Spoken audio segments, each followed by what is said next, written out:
Welcome to लॉजिस्टिशियंस India. नमस्कार। आज हम एक बहुत ही ज़रूरी टॉपिक पर बात करने वाले हैं। लॉजिस्टिक्स में बजट को कंट्रोल करना, मतलब खर्चों को काबू में रखना। हमारे पास ना कुछ डॉक्यूमेंट्स हैं जिनमें अलग अलग टेक्निक्स और फॉर्मूलाज बताए गए हैं।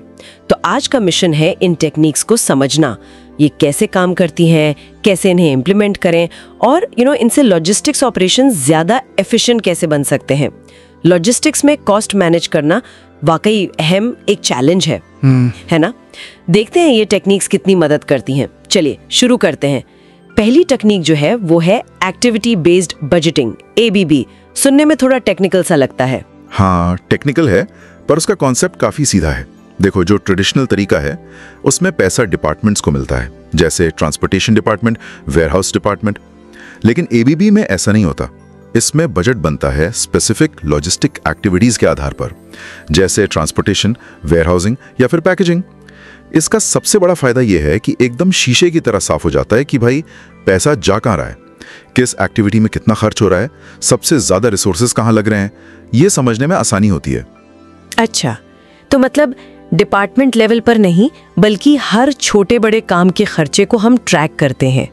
पर इसे इम्प्लीमेंट करना कितना प्रैक्टिकल है, क्योंकि हर एक्टिविटी की कॉस्ट को एक्यूरेटली ट्रैक करना सुनने में तो ठीक लग रहा है, पर असल में सारी मेन लॉजिस्टिक्स एक्टिविटीज पहचाने, जैसे सामान लेना, स्टोर करना, ऑर्डर उठाना, पैक करना, शिपिंग, रिटर्न संभालना वगैरह वगैरह। फिर हर एक्टिविटी के कॉस्ट ड्राइवर्स पहचानने होते हैं, मतलब वो फैक्टर्स जिनकी वजह से कॉस्ट घटती बढ़ती है, जैसे ट्रांसपोर्टेशन के लिए फ्यूल, ड्राइवर की सैलरी, मेंटेनेंस, है ना। फिर इनके बेसिस पर हर एक्टिविटी की कॉस्ट कैलकुलेट होती है और तब बजट बनता है। और हाँ, ये एक बार का काम नहीं है, रेगुलर रिव्यू बहुत जरूरी है। टेक्नोलॉजी जैसे WMS या TMS सिस्टम्स इसमें काफी मदद करती हैं, क्योंकि वो बहुत सारा डेटा कैप्चर करती हैं। अच्छा, तो डेटा और एनालिसिस पर काफी हेवी है ये टेक्निक। ठीक है, ये समझ आया। अब अगली technique zero based budgeting, ZBB। इसके नाम से तो लगता है सब कुछ जीरो से शुरू। बिल्कुल, ZBB का फंडा यही है। हर बजट पीरियड में, मान लो हर साल, आपको अपना पूरा बजट जीरो से जस्टिफाई करना पड़ता है। पिछले साल क्या मिला था भूल जाओ। हर खर्चे के लिए बताना होगा ये क्यों जरूरी है, इससे बिजनेस को क्या वैल्यू मिलेगी, क्या कोई सस्ता तरीका है इसे करने का। हर बार जस्टिफिकेशन। हाँ, हर बार। इससे पक्का होता है कि कोई फालतू खर्चा ना हो, पैसा वहीं लगे जहां सच में वैल्यू मिल रही हो। ये चलता है वाले एटीट्यूड को खत्म करता है। सुनने में तो ये वेस्ट कम करने के लिए काफी पावरफुल लगता है, लेकिन एक सवाल है मेरे मन में। पूछिए। अगर हर साल सब कुछ जीरो से जस्टिफाई करना है, तो जो लॉन्ग टर्म स्ट्रेटेजिक चीजें होती हैं, जैसे कोई बड़ा टेक्नोलॉजी अपग्रेड या नया मार्केट बनाना, जहां शुरू में खर्चा ज्यादा होता है और रिटर्न बाद में आता है, क्या ZBB उन्हें सपोर्ट कर पाता है? कहीं इनोवेशन दब तो नहीं जाता? क्योंकि अनप्रूवन आइडियाज को जस्टिफाई करना मुश्किल हो सकता है। ये बहुत ही वैलिड पॉइंट है और ZBB इंप्लीमेंट करते वक्त इसका ध्यान रखना पड़ता है। अगर आप इसे बहुत सख्ती से लागू करेंगे तो हाँ, स्ट्रेटेजिक प्लानिंग में दिक्कत आ सकती है। इसलिए कई कंपनीज इसे थोड़ा फ्लेक्सिबल तरीके से यूज करती हैं। हो सकता है कि रूटीन ऑपरेशनल खर्चों पर ZBB सख्ती से लगे, लेकिन स्ट्रेटेजिक प्रोजेक्ट्स या R&D के लिए अलग क्राइटेरिया हों। वहां जस्टिफिकेशन फ्यूचर पोटेंशियल पर बेस्ड हो, न कि सिर्फ फौरन मिलने वाले ROI पर। ZBB का मतलब आंख बंद करके खर्चा काटना नहीं है, सोच समझकर रिसोर्सेज लगाना है। हाँ, ये बात तो है। इसमें मैनेजमेंट का सपोर्ट और क्लियर कम्युनिकेशन बहुत जरूरी है। हाँ, मेहनत लगती है, डॉक्यूमेंटेशन भी होता है, एनालिसिस भी, लेकिन डिसिप्लिन लाने में ये बहुत इफेक्टिव है। मतलब ZBB को भी सोच समझकर ही इंप्लीमेंट करना चाहिए। ठीक है, अब तीसरी टेक्निक, वेरिएंस एनालिसिस। ये तो परफॉर्मेंस मेजरमेंट जैसा लग रहा है ना? बिल्कुल, ये एक की परफॉर्मेंस मेजरमेंट टूल है। सीधा मतलब है बजटेड फिगर्स और एक्चुअल रिजल्ट्स के बीच का अंतर, यानी वेरिएंस निकालना और उसे एनालाइज करना। लॉजिस्टिक्स में देखें तो बजटेड कॉस्ट्स जैसे फ्यूल, लेबर, वेयरहाउसिंग और जो एक्चुअल कॉस्ट आई, उनके बीच का फर्क देखना। फायदा साफ है, पता चलता है कहां हम प्लान के हिसाब से चल रहे हैं, कहां नहीं। अगर ट्रांसपोर्टेशन कॉस्ट बजट से 10% ज्यादा है, ये अनफेवरेबल वेरिएंस है, एक रेड फ्लैग है। या वेयरहाउसिंग कॉस्ट 5% कम है, ये फेवरेबल वेरिएंस है। तो ये भी जानना चाहेंगे कि क्यों हुआ। इससे मैनेजमेंट को टाइम पर करेक्टिव एक्शन लेने में मदद मिलती है। ठीक है, ये डिविएशन को पकड़ता है, पर सिर्फ ये जानना कि वेरिएंस है काफी तो नहीं है। मान लीजिए ट्रांसपोर्टेशन कॉस्ट 10% ज्यादा है, अब ये क्यों है? क्या ये फ्यूल प्राइस बढ़ने से है, या हमारी राउटिंग ठीक नहीं थी, या गाड़ियां ज्यादा आइडल खड़ी रहीं? मतलब वेरिएंस को पता चल गया, पर क्यों का जवाब कैसे मिलेगा? बहुत अच्छा सवाल। वेरिएंस एनालिसिस तो बस पहला कदम है, ये प्रॉब्लम को सरफेस पर लाता है। एक्चुअल और बजटेड का डिफरेंस निकालना तो मैथ है। असली काम शुरू होता है उसके बाद इन्वेस्टिगेशन का। जब बड़ा वेरिएंस दिखे तो मैनेजमेंट को उसकी रूट कॉज एनालिसिस करनी पड़ती है। जैसे आपने कहा फ्यूल कॉस्ट, तो देखा जाएगा क्या फ्यूल कॉन्ट्रैक्ट्स ठीक थे, क्या मार्केट प्राइस वाकई बढ़ी, रूट प्लानिंग सॉफ्टवेयर में कुछ गड़बड़ है, ड्राइवर्स को ट्रेनिंग चाहिए, व्हीकल मेंटेनेंस ठीक से हो रहा है। अच्छा, तो ये इन्वेस्टिगेशन ट्रिगर करता है। हाँ, ये सही सवाल पूछने पर मजबूर करता है। ये मैनेजमेंट बाय एक्सेप्शन के प्रिंसिपल पर चलता है। उन एरियाज पर फोकस करो जहां परफॉर्मेंस प्लान से अलग है। समझ गई। तो ये इन्वेस्टिगेशन का स्टार्टिंग पॉइंट है। अब चौथी टेक्निक, कॉस्ट वॉल्यूम प्रॉफिट यानी CVP analysis. Cost volume profit ये तो बिजनेस के कोर है। लॉजिस्टिक्स में कैसे काम करता है ये? CVP एनालिसिस एक बहुत पावरफुल टूल है। ये समझने में मदद करता है कि कॉस्ट, फिक्स्ड और वेरिएबल दोनों, वॉल्यूम जैसे कितनी शिपमेंट्स या यूनिट्स हैंडल हुई, और प्रॉफिट के बीच क्या रिश्ता है। ये दिखाता है कि वॉल्यूम बदलने से कॉस्ट्स और प्रॉफिट पर क्या असर पड़ेगा। लॉजिस्टिक्स में मैनेजर से यूज करके समझ सकते हैं कि ऑपरेशन का स्केल बदलने से फाइनेंशियल रिजल्ट्स कैसे बदलेंगे।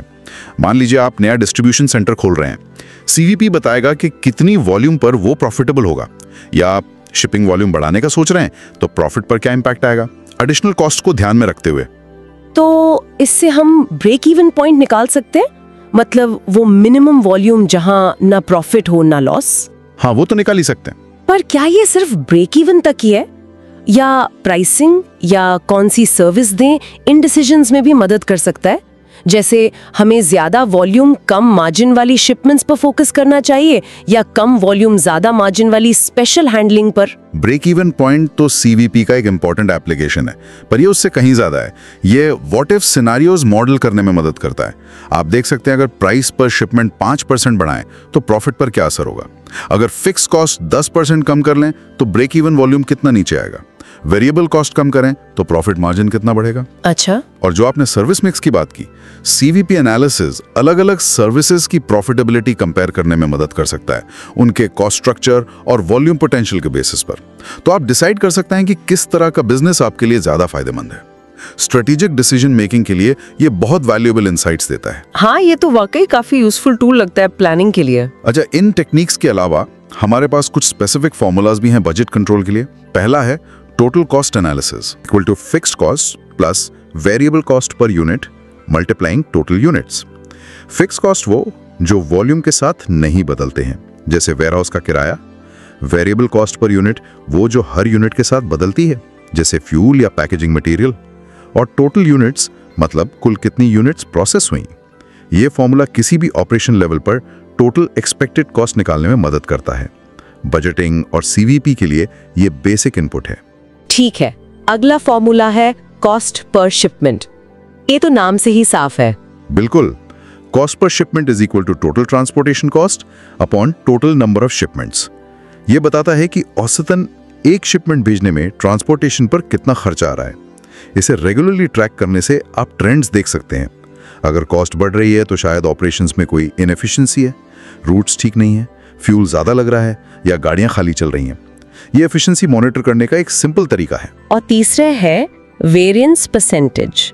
ये वेरिएंस एनालिसिस से जुड़ा होगा। जी हाँ, ये वेरिएंस को परसेंटेज में दिखाता है जिससे कंपैरिजन आसान हो जाता है।